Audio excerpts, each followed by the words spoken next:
உங்களுக்கு கிருபையும் சமாதானமும் உண்டாவதாக. ஆமென். இப்பொழுது நாம் எல்லாரும் எழுந்து நிற்போம்.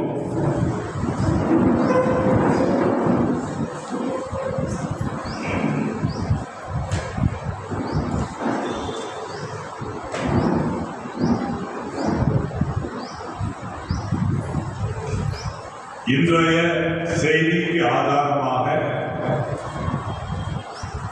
ஏசாயா தீர்க்கதரிசன புத்தகம் 62ஆம் அதிகாரம்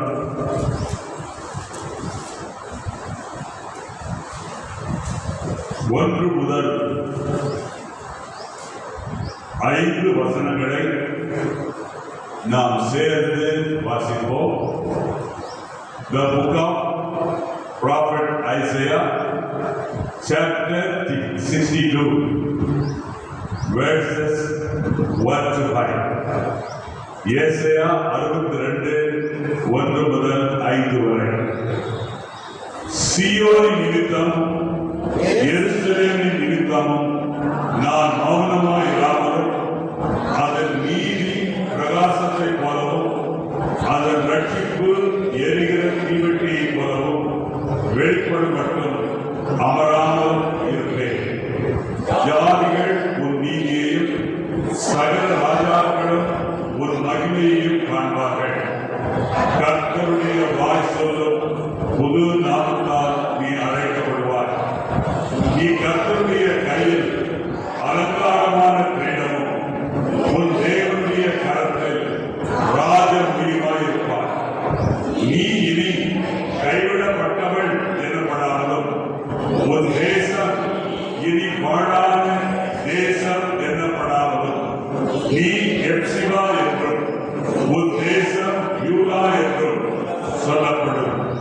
கர்த்தர் உன் மேல் பிரியமாயிருக்கிறார். உன் தேசம் வாழ்க்கைப்படும். வாலிபன் கன்னிகையை விவாதம் பண்ணுவது போல உன் மக்கள் உன்னை விவாதம் பண்ணுவார்கள். மணவாட்டியின் மேல் மகிழ்ச்சியாய் இருப்பது போல உன் தேவன் உன் மேல் மகிழ்ச்சியாய் இருப்பார். ஆமென். உட்காருங்கள்.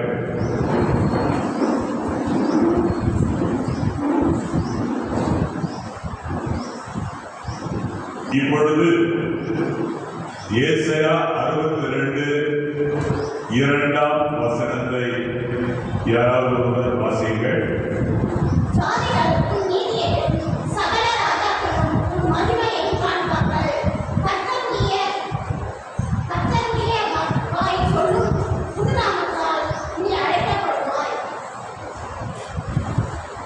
யார் வாசிங்க? யார் வாசன கை வைத்திருப்பார்?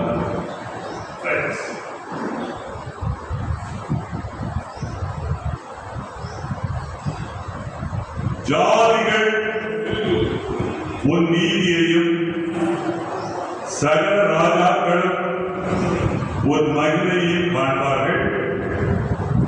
கர்த்தருடைய வாய் சொல்லும் புது நாமத்தால் நீ அழைக்கப்படுவாய். இன்றைக்கு நம்முடைய ரேடியோ திருச்சபைக்கு கர்த்தர் கொடுக்கிற தேவ வசனம், கர்த்தர் அருளுகிற கிருபையின் வார்த்தை, கர்த்தருடைய வாய் சொல்லும் புது நாமத்தால் நீ அழைக்கப்படுவாய். கர்த்தருடைய சொல்ல, கர்த்தருடைய வாய் சொல்லும் புது நாமத்தால் நீ அழைக்கப்படுவாய்.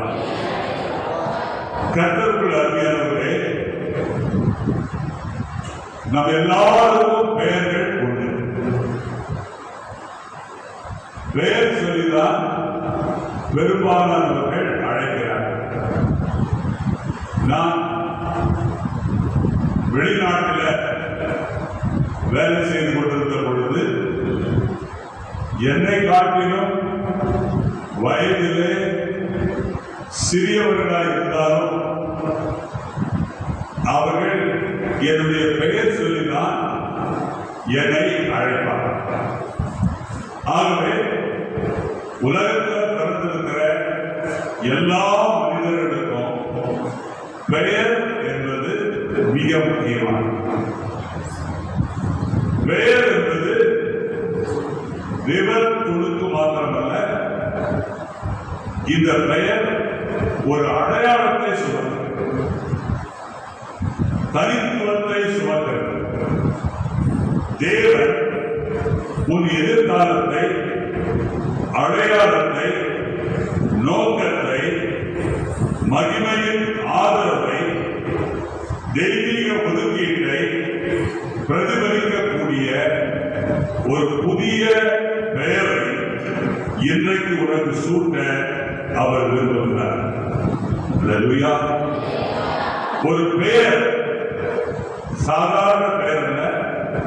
பெயர் என்பது அதிகாரத்தை சுமக்கிறது. பரிசுத்த வேதாகமத்தில் தம்முடைய ஊழியர்களுடைய பெயர்களை பிதாவாகிய தேவனும் சரி, ஆண்டவராகிய இயேசு கிறிஸ்துவும் சரி, தம்முடைய ஊழியக்காரருடைய பெயர்களை அடிக்கடி மாற்றியிருக்கிறார். காரணம், புதிய எதிர்காலத்தை வெளிப்படுத்த. நல்ல கவனிக்கிறீங்க.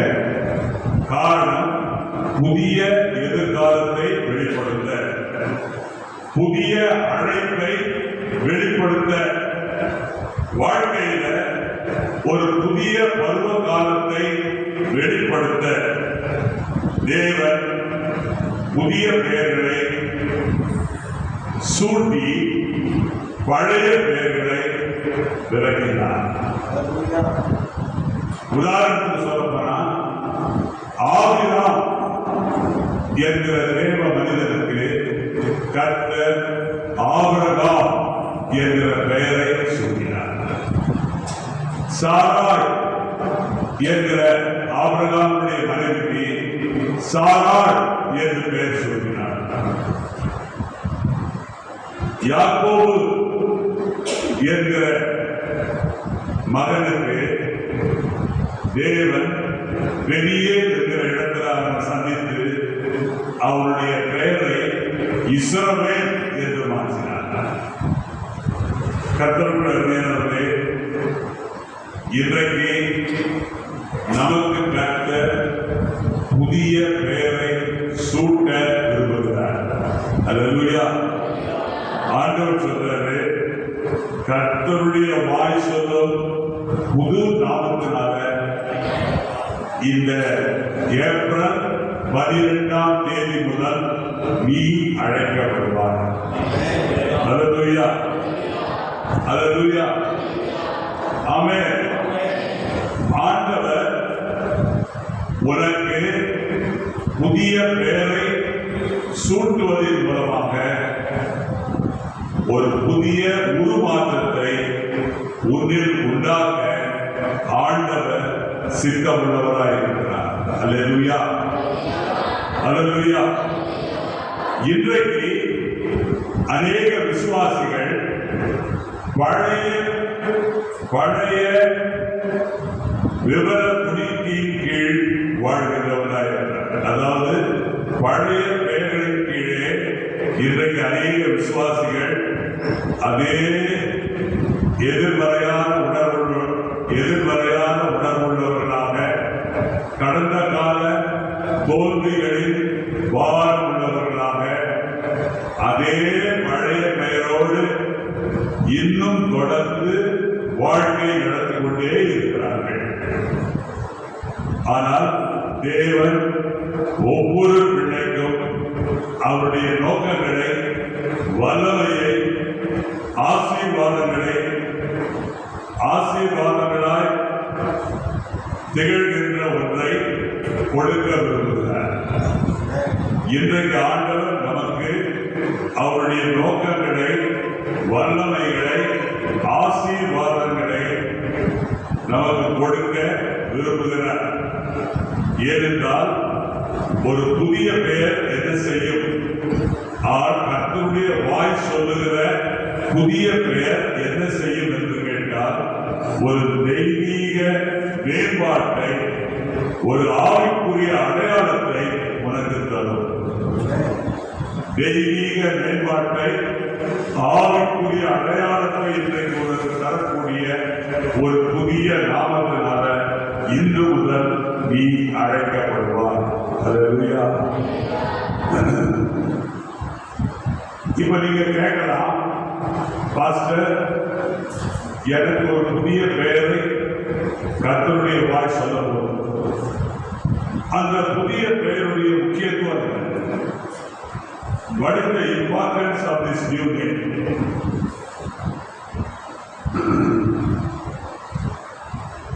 தேவன் உனக்கு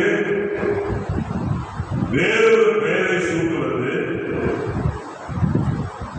அடையாள பரவலை காட்டிலும் அதிகமானது. தேவன் உனக்கு வேறொரு பெயரை சூட்டுவது அடையாள பரவலை காட்டிலும் அதிகமானது. இந்த புதிய பெயர் எப்படிப்பட்டது என்றால் ஒரு எதிர்கால மாற்று உருவம், ஒரு எதிர்கால மாற்று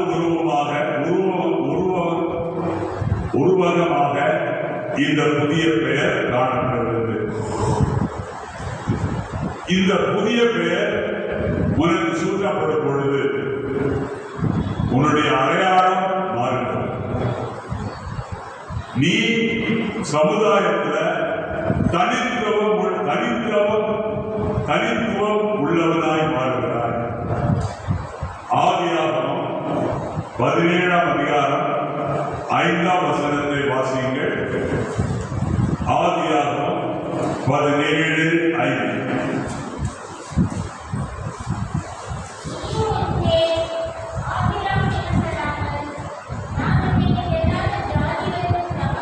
பாருங்க, தேராகு தன்னுடைய 3வது மகனாகிய ஆபிராமுக்கு, அந்த குடும்பத்திலே சின்ன பையன் ஆபிரகாம். நாகோர் ஆபிராமோட பெயர். ஆனா கடைக்குட்டியெல்லாம் கர்த்தர் புதிய பெயரை சூட்டுவதற்கு தெரிந்து கொள்கிறார். ஆமென். அந்த வசனத்தை பாருங்க. இனி உன் பேர் ஆபிராம் எனப்படாமல் உன்னை திரளான ஜாதிகளுக்கு தகப்பனாக ஏற்படுத்தினபடியால் உன் பேர் ஆபிரகாம். ஆண்டவர் பாருங்க, எவ்வளவு பெரிய ஆசீர்வாதத்தை ஆபிரகாமுக்கு கொடுக்கிறார். முதல்ல அவர் என்ன சொல்றாருன்னா, ஆபிரகாமுக்கு கர்த்தருடைய வார்த்தை உண்டாகிறது. என்ன வார்த்தை உண்டாகிறது? உன்னை மிகவும் திரளாய் பெருக பண்ணுவேன். ஏன் கர்த்தருடைய வார்த்தை உண்டாகிறது? ஏன் கர்த்தருடைய வார்த்தை ஆபிராமுக்கு கொடுக்கப்பட்டது? அப்போ அந்த கர்த்தருடைய வார்த்தை உண்டான போது ஆபிராம் எப்படி இருந்தாரு? உயர்ந்த தகப்பனார். தேராகு வந்து ஆபிராமுக்கு உயர்ந்த தகப்பன் அப்படின்ற பெயர், அந்த அர்த்தமுள்ள அந்த பெயரை ஆபிராம் அப்படின்னு. ஆனா இப்போ ஆபிரகாமுடைய சிந்தனையில ஒரு மாற்றம் வரணும். ஆபிரகாமுடைய நோக்கத்தில் ஒரு மாற்றம் வரணும். ஆபிரகாமுடைய எண்ணத்தில் ஒரு மாற்றம் வரணும். ஆபிரகாமுடைய உருவாக்கத்தில் ஒரு மாற்றம் வரணும். அதற்காக கர்த்தர் முதல்ல என்ன பண்றாரு? ஒரு எண்ணத்தை கொடுக்கக்கூடிய, ஒரு நோக்கத்தை கொடுக்கக்கூடிய, ஒரு எதிர்காலத்தை கொடுக்கக்கூடிய ஒரு வார்த்தையை கர்த்தர் முதலாவது உனக்கு சொல்கிறார். கர்த்தருடைய வார்த்தை என்ன? நீ திரளான ஜாதிகளுக்கு, சொல்லுங்க, நீ திரளான ஜாதிகளுக்கு தகப்பனாவாய். திரளான தேசங்களுக்கு தகப்பனாவாய். ஜாதிக்கு தமிழ்ல மொழிபெயர்க்கிறாங்க, தப்பான மொழிபெயர்ப்பு. இது எப்படி இருக்கணும்னா திரளான தேசங்களுக்கு தகப்பனாவாய். இன்னைக்கு அது நடக்குதா? நடக்குது. ஆமென். அப்போ ஆபிரகாமுக்கு கிடைச்ச பாக்கியம் என்ன? கர்த்தருடைய மாற்றமில்லாத அதிசயமான அற்புதமான வல்லமை உள்ள உயர்ந்த வார்த்தை கிடைத்தது. அல்லேலூயா, அல்லேலூயா. அடுத்தது ஆண்டவர் என்ன பண்றாரு? பெயரை சொல்லுகிறார். என்ன பெயரை சொன்னார்?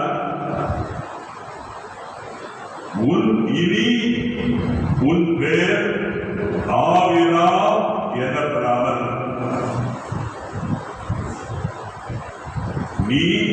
நான் உன்னை திரளான தேசங்களுக்கு தகப்பனாக ஏற்படுத்தினபடியால் உன் பெயர் ஆபிரகாம். ஆபிரகாமுக்கு கர்த்தர் என்ன உணர்கிறார்னா, நீ பேராளுடைய 3வது மகன், ஆனா நான் உன்னை வீட்டுக்கு தலைப்பிள்ளையா மாட்டேன், தேசத்துக்கு தலைப்பிள்ளையா மாட்டேன். ஆகிய பிறப்பினால நீ பேராளுக்கு 3வது மகன், ஆனா நான் 3வது கடைசியுமான மகனாய் இருக்கிற உன்னை நான் தெரிந்து கொண்டேன். ஆண்டவர் சொல்றாரு, நான் உன்னை ஏற்படுத்தேன். கர்த்தருடைய பிள்ளையே, உன் வீட்டுல நீ எல்லாராலும் கண்டப்பட்ட பார்க்க, யாரும் உன்னை சட்டப்படுறதே இல்லை. நீ வீட்டுல வேண்டாம் வெறுப்பா இருக்க. நீ யோசிக்கிற, நான் ஏன் இந்த உலகத்தில் உயிரோடு இருக்கிறேன்? ஆண்டவர் முதலாவது உனக்கு உற்சாகம் கொடுக்கும்படியாக, உனக்கு நம்பிக்கை கொடுக்கும்படியாக, உனக்கு விசுவாசத்தை கொடுக்கும்படியாக கர்த்தர் முதல்ல ஒரு வார்த்தையை சொல்றார். அந்த வார்த்தையை சொன்ன பிற்பாடு ஆண்டவர் நோக்கத்தை சொல்றார். என்ன நோக்கம்? நான் உன்னை ஏற்படுத்துறேன். எதுக்காக ஏற்படுத்துறேன்? நீ எல்லா தேசங்களுக்கும் தகப்பனா மாறும். உன் குடும்பத்துல தேசங்களுக்கு தகப்பனா, திரளான ஜாதிகளுக்கு தகப்பனா நீ மாற. அப்படின்னா என்ன அர்த்தம்? பதவி உயர்வு. ஆபிரகாமுக்கு கிடைச்சது என்னது? பதவி உயர்வு. வீட்டுக்கு அவன் தலைவனாக. ஆண்டவர் என்ன பண்றாருன்னா, உலகத்துக்கே தலைவனாக. கர்த்தருடைய பிள்ளையே, உனக்கு கர்த்தர் இன்றைக்கு சூட்ட போகிற பெயர், நீ வீட்டுக்கு தலைவியா இருக்கலாம், வீட்டுக்கு தலைவனா இருக்கலாம், ஆனா ஆண்டவர் உன்னை ஏற்படுத்தியிருக்கிறார். ஏற்படுத்தியிருக்கிறபடியால் ஆண்டவர் சொல்ற, நீ வீட்டுக்கு அல்ல, உன்னுடைய எல்லை விஸ்தாரம் ஆகினால் நீ என்ன பண்ணப்பட்ட? இனிமே உன்னுடைய ஆளுகை, உன்னுடைய ஆசீர்வாதம், உன்னுடைய திறமை, உன்னுடைய அனுபவம் எல்லாமே ஒரு குடும்பத்துக்கு மாத்திரம் அல்ல, ஒரு தேசத்துக்கு அது பயன்படக்கூடும். அல்லேலூயா, ஆமென். இரண்டாவது நம்ம பார்க்கிறோம், ஏசாயா 62:2 வாசிங்க.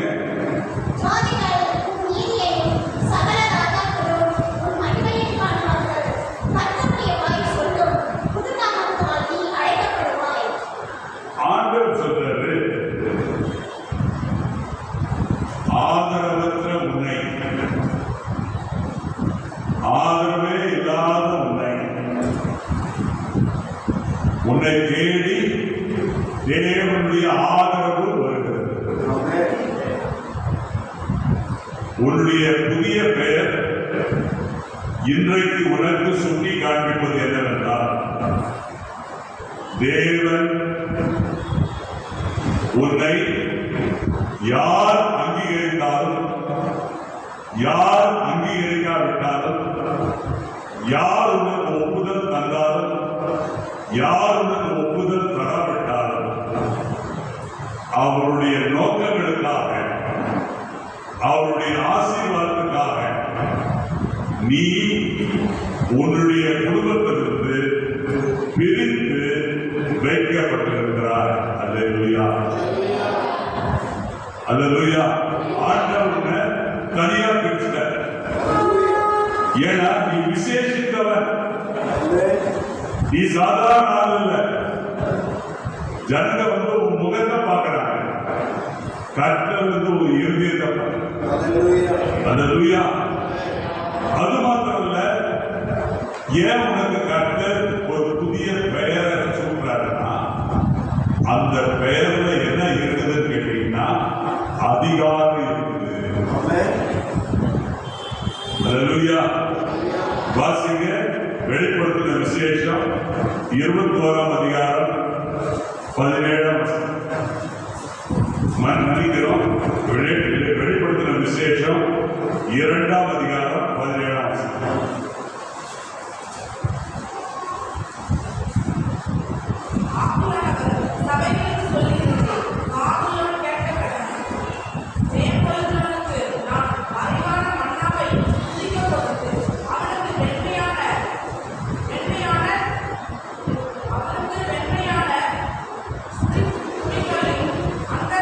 வெண்மையான குறிக்கலை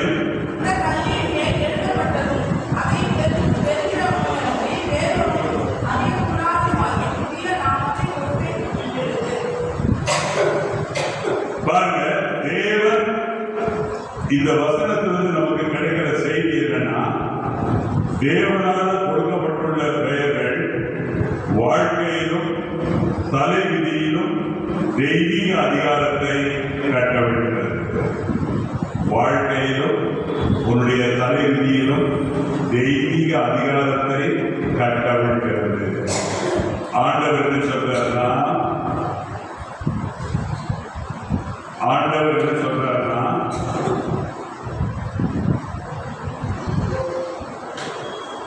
அந்த கல்லின் மேல் எழுதப்பட்டதும் அதை பெறுகிறவனே அன்றி வேறொருவனும் அறியக்கூடாததுமாகிய புதிய நாமத்தை கொடுத்தேன்.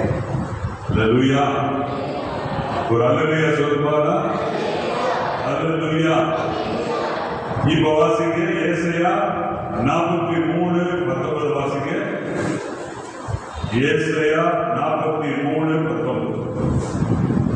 இதோ நான் புதிய காரியத்தை செய்கிறேன், இப்பொழுது அது தோன்றும், நீங்கள் அதை அறிவீர்களா?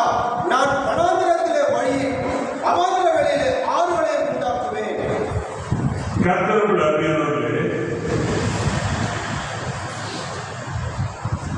கடந்த காலம் உன்னுடைய வாழ்க்கையில துக்கமான காலம். கடந்த காலம் உன்னுடைய வாழ்க்கையில ஏமாற்றமான காலம். கடந்த காலம் உன்னுடைய வாழ்க்கையில தோல்வியின் காலம். ஆனா ஆண்டவர் என்ன சொல்றாருன்னா, கோடைக்காலம் இருந்தால் அடுத்தது மழைக்காலம் வரும். அல்லேலூயா. மழைக்காலம் முடிந்து விட்டால் குளிர்காலம் வரும். குளிர்காலம் முடிந்து விட்டால் வசந்த காலம் வரும். ஆகவே ஆண்டவர் இன்றைக்கு உனக்கு என்ன சொல்றாருன்னா, மகனே மகளே, ஓ தேங்க்யூ ஜீசஸ், ஒரு புதிய பருவ காலத்துக்குரிய வாசல்களை நான் உனக்கு தருகிறேன். உன்னுடைய கடந்த காலம் போற்ற தகுந்த காலம் அல்ல. உன்னுடைய கடந்த காலம் மெச்சிக்கொள்ள தகுந்தது அல்ல. உன்னுடைய கடந்த காலம் அழுகையின் காலம். ஆனால் ஆண்டவர் சொல்றாரு, மகனே மகளே கவலைப்படாத, வேறொரு பருவ காலம் உன்னுடைய வாழ்க்கையில ஆரம்பமாகுது. அந்த பருவ காலத்துக்குரிய வாசல்களை திறக்கிறேன். உன்னுடைய வாழ்க்கை வனாந்திர வாழ்க்கையை போல இருக்குது. ஆனா அந்த வனாந்திர வாழ்க்கையில நான் ஒரு புதிய காரியத்தை செய்ய போறேன்.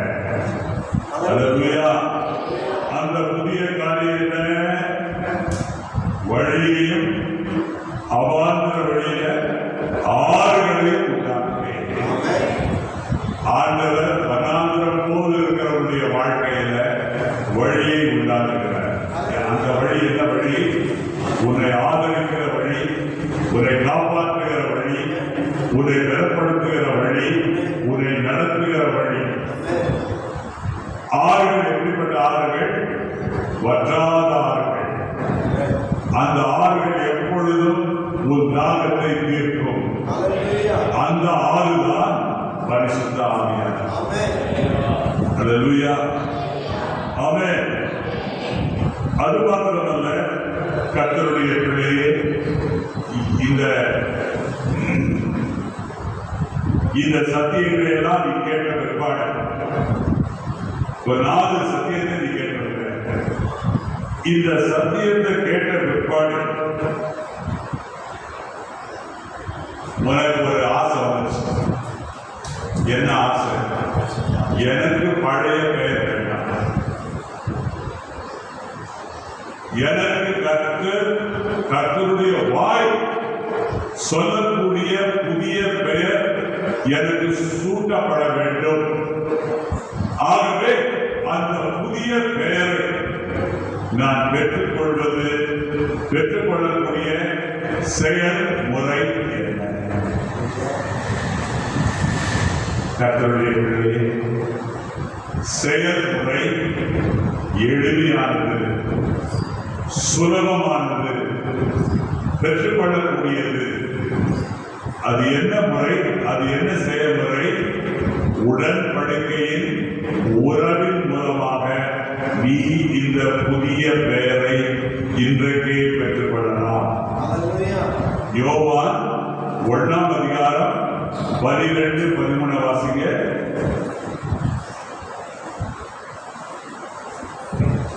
யோவான் 1ஆம் அதிகாரம் 12-13 வசனம்.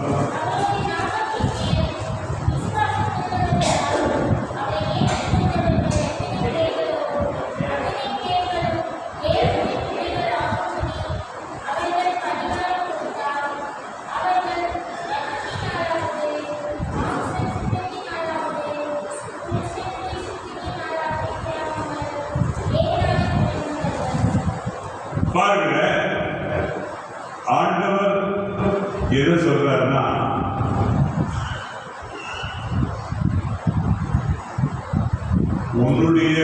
உனக்கு புது பேர் வேணுமா?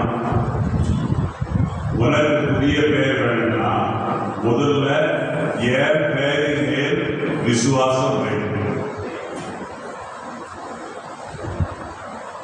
முதல்ல என் பெயரின் மேல் என்ன பண்ணு? என் நாமத்தின் மேல் விசுவாசம் உள்ளவர்களாய் அவருடைய பெயரின் மேல் விசுவாசம். அடுத்தது என்ன பண்றான்?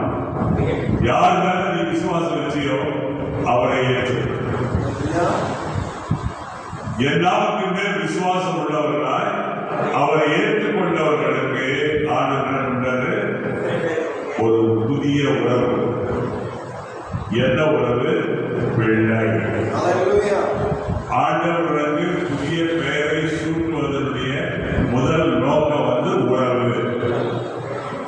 அந்த உறவு எப்படிப்பட்ட உறவு? தகப்பன் மகன், தகப்பன் மகள், தாய் மகள். அந்த உறவுக்குள்ள, உடன்படிக்கையின் உறவுக்குள்ள நீ வருவதற்கு ஆயத்தமாக இருந்தால் உனக்கு புதிய பெயர் சூட்டப்படும். அல்லேலூயா. தீர்மானம் எடுக்கிறியா? ஆமென். அந்த நாமத்தின் மேல் விசுவாசம். அடுத்தபடியாக 13ஆம் வசனத்தில் என்ன வாசிக்கிறோம்? ரத்தத்தினாலாவது மாம்ச சித்தத்தினாலாவது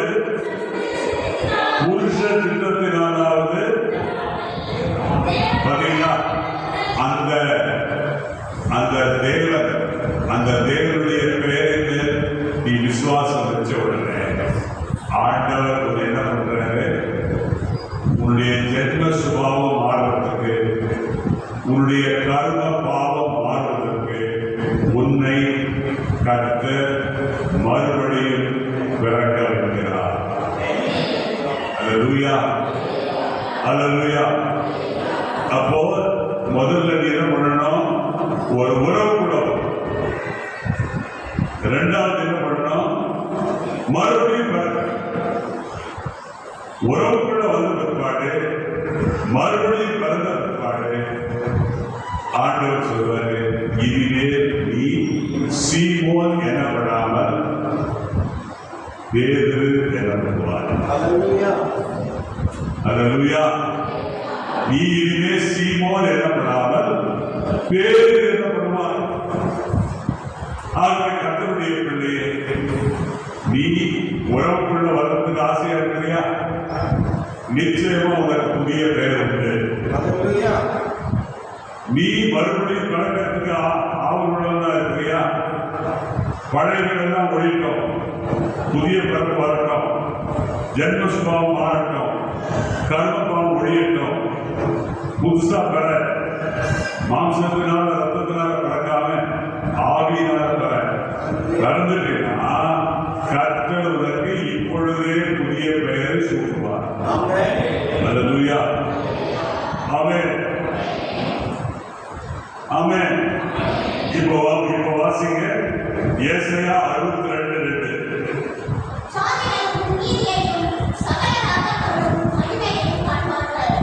ஏசாயா 62:2 வாசிக்கிறீங்களா?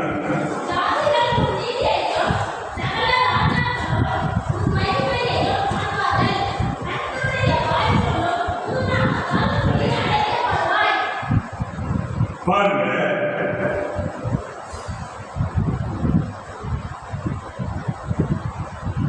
இந்த புதிய நாமத்தை, இந்த புதிய பெயரை யாருக்கு கொடுக்கிறார்? சீயோன். இரண்டாவது யாருக்கு கொடுக்கிறார்? எருசலேம் கொடுக்கிறார். சீயோன் நிமித்தமும் எருசலேம் நிமித்தமும் நான் மௌனமாயிராமல். ஆண்டவர் சொல்ல, நான் மௌனமாயிராம என்ன பண்ணணும்? சீயோனுக்கும் எருசலேமுக்கும் ஒரு தெய்வீக வெளிப்பாட்டை இந்த நாமத்தின் மூலமாய் கொடுக்கிறேன். அல்லேலூயா, ஆமென், ஆமென். தெய்வீக வெளிப்பாடு உனக்கு வேணும். தெய்வீக வெளிப்பாட்டின் மூலமாகத்தான் பரிசுத்த ஆவியானவர் உனக்கு புதிய பெயரை வெளிப்படுத்துவார். அல்லேலூயா, ஆமென், ஆமென். அடுத்தது பாருங்க, ஆதியாகமம் 17:9 வாசிங்க. ஆதியாகமம் 17:9.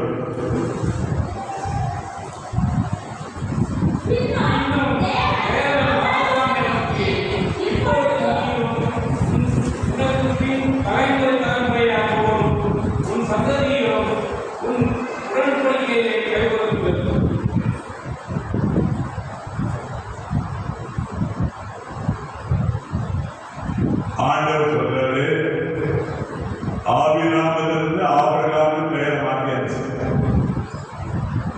மாத்திர பிற்பாடு நீ என்ன பண்ணணும்? கீழ்ப்படி. நீ என்ன பண்ணணும்? கீழ்ப்படி. எப்படி கீழ்ப்படி இருந்து? என்னுடைய உடன்படிக்கையை கைப்பற்று. நீயும் உன் சந்ததியும் என் உடன்படிக்கை என்ன பண்ணுங்க? கைப்பற்றுங்க. ஆமென். அதுக்கப்புறம் 10வது வசனத்தில் என்ன சொல்றாரு பாருங்க.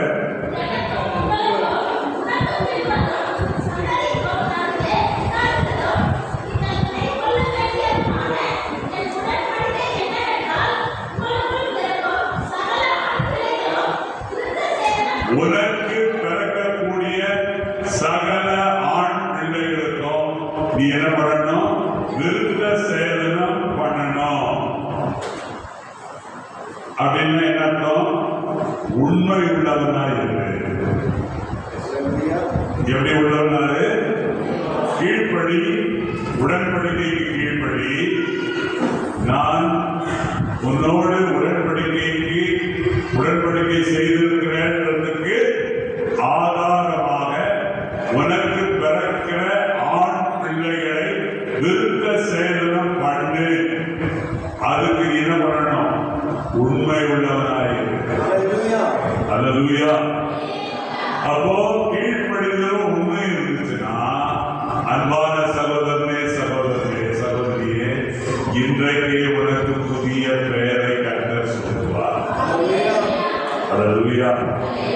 இப்போ வாசிங்க சங்கீதம் 27:4. 27:14. சங்கீதம் 27:14 வாசிங்க.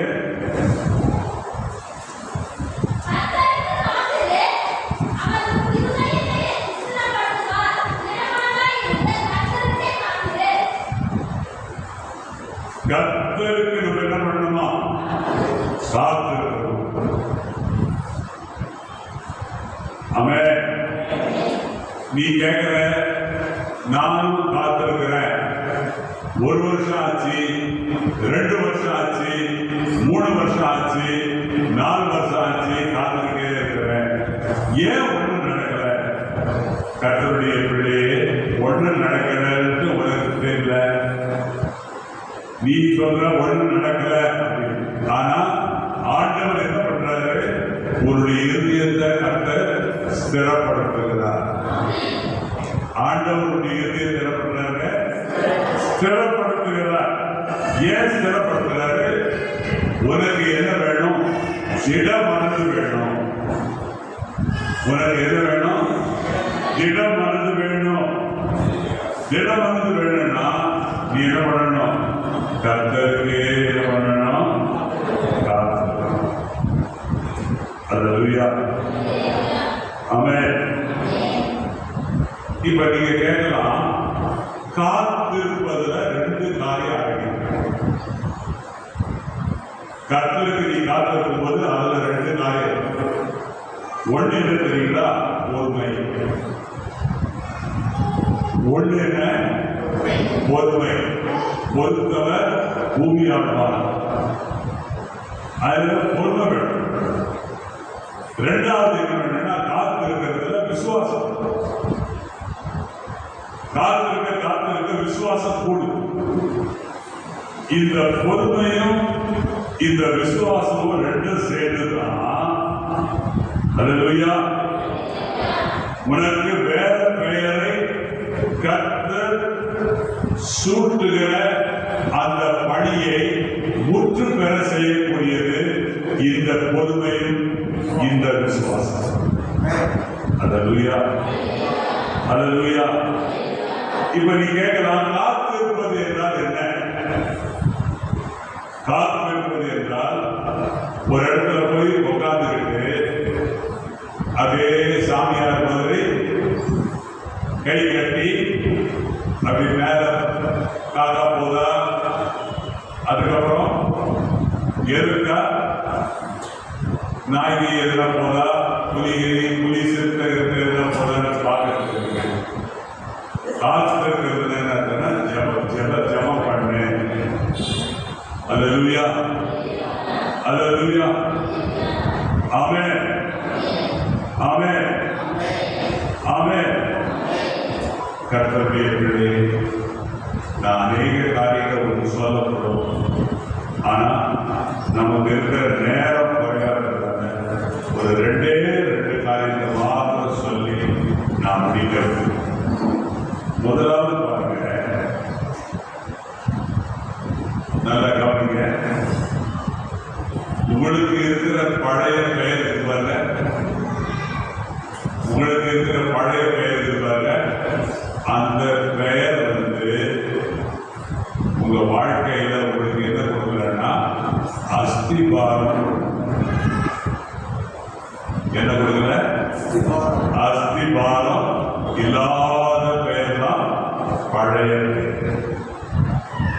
ஆனா என்னைக்கு கர்த்தர் உங்களை அவருடைய வாய்ப்பொண்டு ஒரு புதிய பெயரினாலே அழைக்கிறாரோ அன்னிலிருந்து உங்க வாழ்க்கைக்கு நிச்சயமாக அஸ்திபாரம் உண்டு.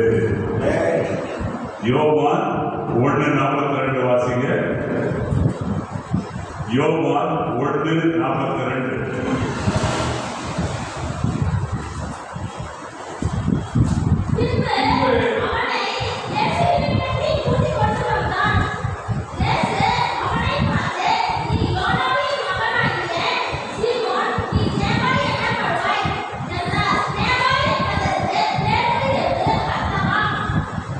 கர்த்தருடைய பிள்ளையே, யோனா என்பவன் தான் சீமோனுடைய அப்பா. அப்பா வந்து மகனுக்கு என்ன பேர் வைக்கிறாரு சொல்லுங்க, நல்ல கவனிங்க. அப்பா வந்து யோனா, மகனுக்கு என்ன பேர் வைக்கிறாரு? சீமோன். சீமோன் அப்படிங்கிற பெயருக்கு என்ன அர்த்தம்னா மணலை போன்றவன். சீமோன் என்கிற பெயருக்கு வேறொரு அர்த்தம் இருக்கு. என்ன போன்றவன் இருக்கு? காற்றை போன்றவன், காற்றிலே அசைகிற நாணலை போன்றவன். சீமோன் என்றால் என்ன அர்த்தம்? மணலை போன்றவன். சீமோன் என்றால் வேறொரு அர்த்தம் என்ன? காற்றிலே அசைவாடுகிற நாணலை போன்றவன். அப்போ சீமோனுக்கு என்ன இல்லை? அஸ்திவாரம் இல்லை. ஆண்டவர் என்ன பண்றாரு? சீமோன் என்கிற பெயரை என்ன பெயரா மாத்துறாங்க? பேதுரு என்கிற பெயரா மாத்துறாங்க. என்ன பெயரா மாத்துறாங்க? பேதுரு. ஆமென். அல்லேலூயா, அல்லேலூயா. பேதுரு. ஆமென். பேதுரு என்பது எதை குறிக்குது? பேதுரு சீமோனுக்கு ஒரு மறு உருவத்தை அளிக்கிற பெயர். அவன் எப்படி இருக்கிறான்? மணலை போல இருக்கிறான், காற்றிலே அசைகிற நாணலை போல இருக்கிறான். ஆனா ஆண்டவர் புதிய பெயரை அவனுக்கு சூட்டுகிறார். பீட்டர், பேதுரு. பேதுரு என்கிற பெயருக்கு அர்த்தம் சிறிய கற்பாறை. பேதுரு என்கிற பெயருக்கு அர்த்தம் சிறிய கற்பாறை. அப்படின்னு என்ன அர்த்தம்? இனிமே உன்னுடைய வாழ்க்கைக்கு என்ன உண்டு? அஸ்திவாரம் உண்டு. இந்த சிறிய கற்பாறை எதன் மேல இருக்கும்? பெரிய கற்பாறையா இருக்கிற இயேசு கிறிஸ்துவின் மேல இருக்கும். அல்லேலூயா, அல்லேலூயா. ஆகவே கர்த்தருடைய பிள்ளையே, இன்றைக்கு உன்னுடைய பெயர் மாற்றப்பட வேண்டும். ஆமென். கடைசியில 2 கொரிந்தியர் 5:17 வாசிங்க.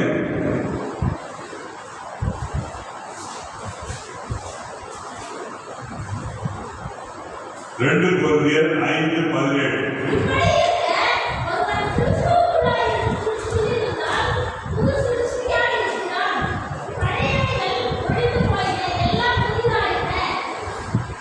கர்த்தருடைய அருமையானவர்களே, ஒருவர் கிறிஸ்துவுக்குள்ள இருந்தால் அவர் எப்படி இருக்கிறார்?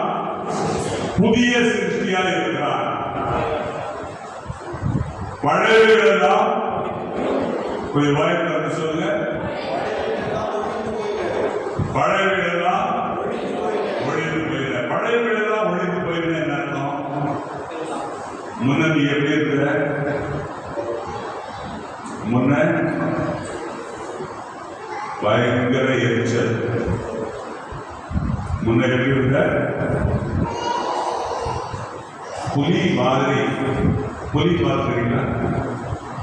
புலி மாதிரி சீர்வன். ஒரு வார்த்தை சொன்னா போதும் 10 வார்த்தை பேசுவியா? பேசுவ. அவன் அது மாத்திரல்ல, பொய் பேசுவது. வாயை திறந்தா பல்லு தெரியாது, ஆனா பொய் தெரியும். பொதுவா வாய் திறந்தா பல்லு தெரியும், நாக்கு தெரியும். ஆனா பழைய வாழ்க்கையில் எப்படின்னா, வாயை திறந்தா பல்லு தெரியாது, நாக்கு தெரியாது, பொய் தெரியும்.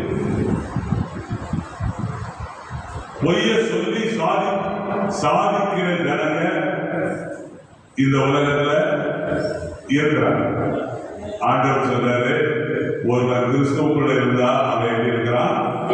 புதிய சிருஷ்டி. பழையவைகள் எல்லாம் ஒழிந்து போயின. எல்லாம் பகை, விரோதம், பொறாமை, அதுக்கப்புறம் கோபம், எரிச்சல், எல்லா குணங்களும் மாறணுமா மாறக்கூடாதா? அல்லேலூயா.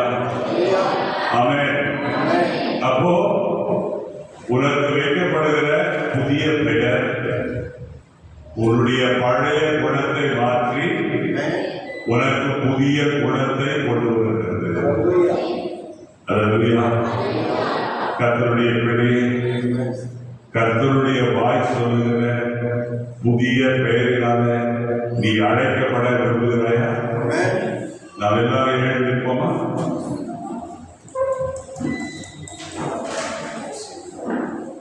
புதிய பாடல் பாடி பாடி இயேசு ராஜாவை கொண்டாடுவோம். புதிய பாடல் பாடி பாடி இயேசு ராஜாவை கொண்டாடுவோம்.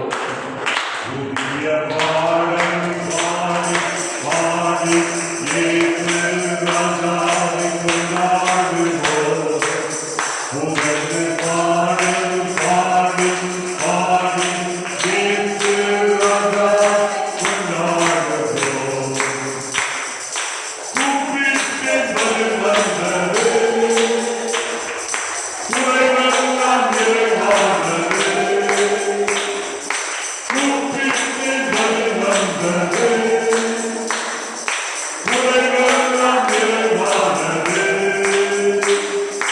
மகிமையின் ராஜா அவர், மகிமையின் ராஜா அவர், மகத்துவமானவரே, இயேசு மகத்துவமானவரே. புதிய பாடல் பாடி பாடி இயேசு ராஜாவை கொண்டாடுவோம். புகழ்ந்து பாடல் பாடி பாடி இயேசு ராஜாவை கொண்டாடுவோம்.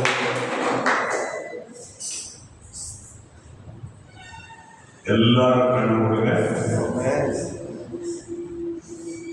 புதிய பெயரை குறித்து ஒரு விளக்கத்தை இன்றைக்கு நாம் பார்த்தோம்.